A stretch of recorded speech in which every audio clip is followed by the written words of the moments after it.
Ngayon ay ikalima ng Mayo. Ako si Lorlyn Garcia Velarde, hatid sa inyo ang pinakamaiinit na balita sa bansa. Ito ang News Force. Sa ulo ng mga balita, taas presyo sa gasolina, diesel at LPG muling ipinatupad. Kerosene rollback. Pinakamataas na inflation rate sa loob ng 3 taon naitala nitong Abril. Epekto ng pagtaas ng presyo ng langis, layong tugunan ng Kamara sa pagtatag ng Kalinga Act. Pagtanggal ng VAT sa system loss charges, isinusulong ni Senador Risa Ontiveros. DSWD, hinikayat ang TNCs na tumulong sa maayos na payout ng cash aid sa drivers. DILG, inatasan ang LGUs na tiyakin ang malayang daloy ng fuel tankers. Patas at pantay na balita, komprehensibong ulat para sa personang masa. Ito ang News Force.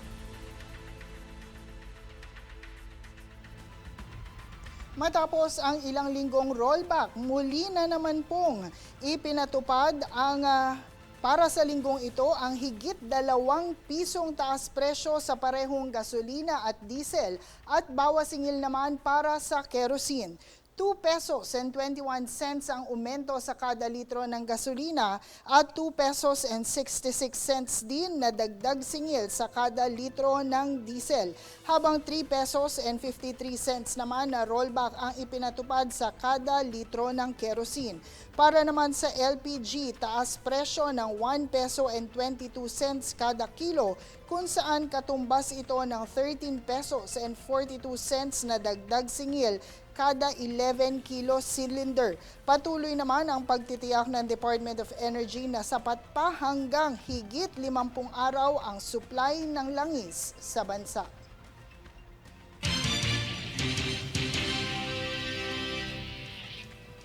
Sumipa naman sa 7.2% ang inflation rate o pagtaas ng presyo ng mga produkto at serbisyo nitong buwan ng Abril kumpara sa naitala ng Philippine Statistics Authority o PSA na 4.1% noong Marso. Ito na ang pinakamataas na naitala ng bansa sa loob ng 3 taon o magmula March 2023.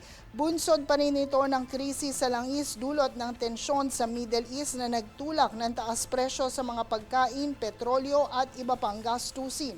Samantala, naitala rin ang higit dobleng paglobo ng food inflation na 6.1% sa buwan ng Abril kumpara sa 2.7% noong Marso.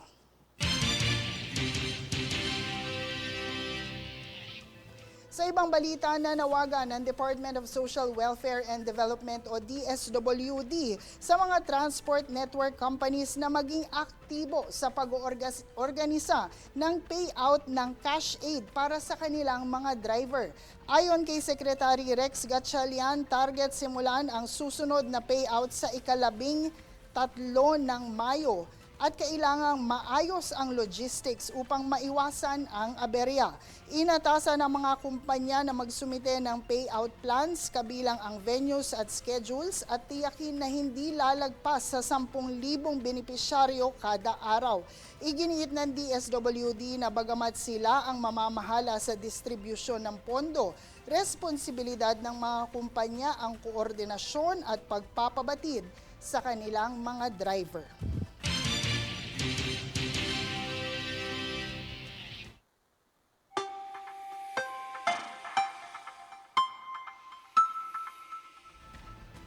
Para po sa ating ulat panahon, 2 low pressure area o LPA ang kasalukuyang binabantayan ng Pag-asa sa labas ng Philippine Area of Responsibility. Posibleng pumasok sa para sa Huwebes ang isang LPA na magdudulot ng pag-ulan sa Visayas at Mindanao at sa kasalukuyan may mababang tsansa itong maging ganap na bagyo. Habang mataas naman ang tsansang maging bagyo ng isa pang LPA na inaasahang papasok pa sa par sa darating darating na weekend. Samantala, kasalukuyan pa rin nakakaapekto ang easterly sa buong bansa na magdudulot ng mainit at maalinsangang panahon, gayon din ang maulap na panahon at posibleng pag-ulan sa Palawan at Zamboanga Peninsula.